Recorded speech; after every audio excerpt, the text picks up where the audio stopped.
Mr. President, the Senate will soon vote on its 21st cabinet nominee, Lori Chavez DeRemer, nominated for Secretary of Labor. Ms. Chavez DeRemer is a former congresswoman from Oregon. She's been a mayor and a city councilor, and she and her husband spent 30 years building a small business. From her first job packing peaches at a California farm, Ms. Chavez DeRemer has known the value of a hard day's work. And in her public service, she's put in the work to seek differing perspectives and to find common ground. Mr. President, Ms. Chavez DeRemer's mother would always tell her, and I quote, "When you know better, you do better," end quote. And we need the Labor Department to do better than what we saw from the Biden administration. Over the last 4 years, the Labor Department pushed out many mandates that were the very opposite of pro-worker. Americans lost their jobs because of the Biden COVID vaccine mandate. Many workers found the independent contractor status they valued threatened by a Biden administration rule. And then there was the Labor Department's attempt to allow 150 million Americans' retirement savings to be invested based on climate factors rather than just an investment's rate of return. Mr. President, President Trump has shown his commitment to the working people of this country.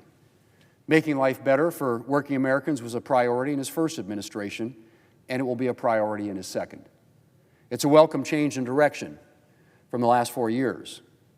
And speaking of a welcome change in direction, Mr. President, last night the President came to Capitol Hill to address Congress and lay out his vision for the next 4 years. His vision and his record of accomplishment. Because in just 6 weeks, President Trump has already accomplished an incredible amount. And chief among his achievements is the job he and his administration have done in securing our southern border and restoring respect for the rule of law. There were approximately 8,450 encounters at our southern border during the month of February. 8,450. That is at least a 25-year low. To put that number in perspective, during the Biden border crisis, Customs and Border Protection was sometimes dealing with 8,000 or more attempted illegal crossings per day. In just 6 weeks in office, President Trump has overseen an incredible turnaround. It just shows what happens when you have a president and an administration committed to securing the border and enforcing the law. And Senate Republicans are committed to answering the President's call for additional funding to protect our borders, enforce our immigration laws, and get dangerous criminal aliens off of our streets. Mr. President, another crisis the President has lost no time in addressing is the national energy emergency that we're facing.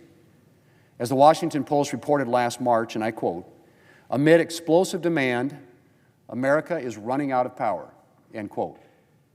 And the Biden administration, of course, pursued policies guaranteed to make things worse, from restricting conventional energy development to forcing Americans into electric vehicles. Fortunately, we're in a new era. And President Trump has already taken steps to roll back burdensome Biden energy regulations like the electric vehicle mandate and unleash American energy development. And the Republican Congress will support his efforts.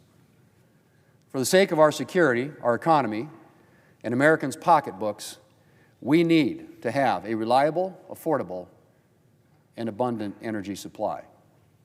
And I'm thankful to have a president who recognizes this.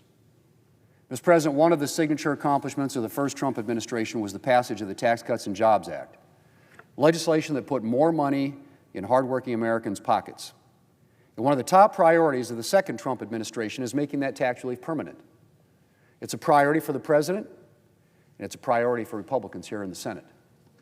We are hard at work laying the groundwork for permanently extending the Tax Cuts and Jobs Act this year. Mr. President, there were so many things to hear last night that were a welcome change from the last 4 years.